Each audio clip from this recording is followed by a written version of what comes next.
মেলায় ঘুরতে গিয়ে একটা মেয়ের উপরে নজর আটকে গেল। মেয়েটার দিকে হা করে তাকিয়ে আছি। মেয়েটার হাসিটা যেন কলিজা ছিদ্র করে অপর প্রান্ত দিয়ে বেরিয়ে গেছে। এমন সুন্দরী ললনা এর আগে আমি কখনো দেখিনি। এক কথায় বলতে গেলে হুড়পড়ি। এমন সময় তিশান ডাক দিয়ে বলে, আরে দোস্ত, মেয়েটা তো চলে যাচ্ছে। তিশানের কথায় হুঁশ ফিরে আসলো। হ্যাঁ তাই তো, মেয়েটা তো চলে যাচ্ছে। এখন কি করা যায় বন্ধু? মেয়েটা তো কলিজায় দাগ লাগিয়ে দিয়েছে। তিশান চল একটা কাজ করি, মেয়েটার পিছু নেই। ওকে চল। আমি আর তিশান মেয়েটার পিছু নিলাম। মেয়েটা মেলায় ওর বান্ধবীদের নিয়ে ঘুরে বেড়াচ্ছে। কলিজাটা বারবার খালি মোচড় দিচ্ছে। ইচ্ছে করছে এখনই গিয়ে ভরা মজলিসে সবার সামনে প্রপোজ করি, কিন্তু না, তা করা যাবে না। এভাবে প্রায় 30 মিনিট মেয়েটার পিছু নিলাম। মেয়েটা হয়তো কিছু টের পেয়ে গেছে। হঠাৎ দেখি মেয়েটা আমার দিকেই আসছে। বন্ধু, এখন কি করব? মেয়েটা তো আমার দিকেই আসছে, কিন্তু তিশানের কোনো সাড়া শব্দ নাই। পাশে ফিরে দেখি বেটা পালিয়েছে। এখন তো বুক ধুপপুপ ধুপধুপ করছে। শালা কি স্বার্থপর বন্ধুরে, বিপদের সময় লেজ গুটে পালিয়েছে। মামুর বেটা, একবার সুযোগ পাই তোমাকে স্বার্থপর বন্ধুর পরিচয় আমিও দিব। মেয়েটা একদম আমার কাছে চলে আসে। এই ছেলে, কি সমস্যা তোমার? কোথায় কি সমস্যা? এই কথা ঘুরাচ্ছিস কেন রে তুই? সমস্যা যদি নাই থাকে তাহলে আমার পিছু কেন নিচ্ছিস? আমি চুপ করে রইলাম। কি রে, কথা বলছিস না কেন? এত সময় তো আমার পিছু পিছু ঠিকই ঘুরঘুর করেছিস, এখন কথা বলতে সমস্যা কোথায়? আসলে সত্যি বলতে কি, প্রথম দেখে আপনাকে ভালো লেগে গেছে। আই মিন, ভালোবেসে ফেলেছি, তাই আপনার পিছু নিয়েছি। এই ছোট লোকের বাচ্চা, কি বললি তুই? বলে গালের মধ্যে ঠাস করে থাপ্পড় বসিয়ে দেয়। আমি তো পুরা মেয়েটার কাণ্ড দেখে। মেলার অনেক মানুষ আমার দিকে তাকিয়ে আছে।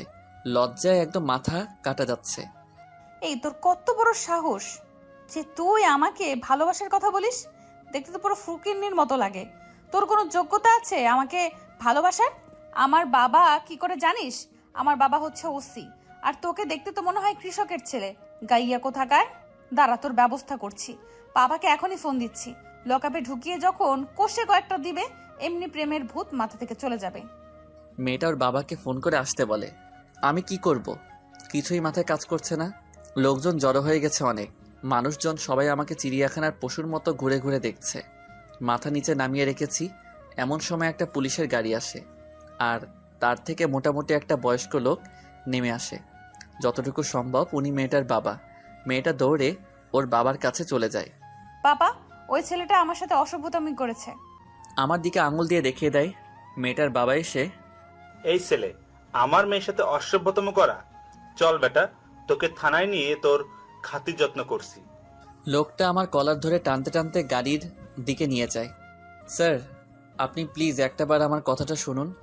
আমি কিচ্ছু করিনি, আমি জাস্ট ওনার পিছু নিয়েছিলাম। প্লিজ স্যার, আমি ছেড়ে দিন। এই ছেলে, তোর সাহস তো কম না? আমার মুখের উপর কথা বলিস? না, তোকে এভাবে হবে না। লাথি খাওয়া মানুষ কখনো কথায় শুধরাবে না। এই সেলিম, গাড়ি থেকে মোটা রোলারটা নিয়ে আয় তো। স্যারের কথা মতো সে মোটা রোলারটা নিয়ে এসে স্যারের হাতে দিল। স্যার সোজা লাঠিটা হাতে নিয়ে আমায় হাঁটুর মধ্যে সজোরে একটা বাড়ি মারে। আমি তো বাড়ি খেয়ে মনে হয় এখনই উপরে চলে যাব। ব্যথায় মাটিতে বসে পড়লাম। চোখ দিয়ে পানি ঝরে পড়ছে। এদিকে মানুষ চেয়ে চেয়ে হাসছে আর বলছে, একদম ঠিক হয়েছে বেটার সাথে ফ্লার্ট করা। মেয়েদের সাথে একদম উচিত শিক্ষা দেওয়া উচিত বেটাকে। চুপচাপ গাড়িতে উঠ, না হয় লোকজনের সামনে এমন উদুম কেরানি কেলাবো, মান সম্মান তো যাবে যাবেই, প্লাস শরীরের একটা হাড়ও ঠিকঠাক জায়গায় মতো খুঁজে পাবি না। না না স্যার, প্লিজ আমি উঠছি। আমি মাটি থেকে উঠে দাঁড়াই, কিন্তু মাগো বলে চিৎকার দিয়ে আবার মাটিতে বসে যাই। ব্যথার চোটে উঠে দাঁড়াতেও পারছি না।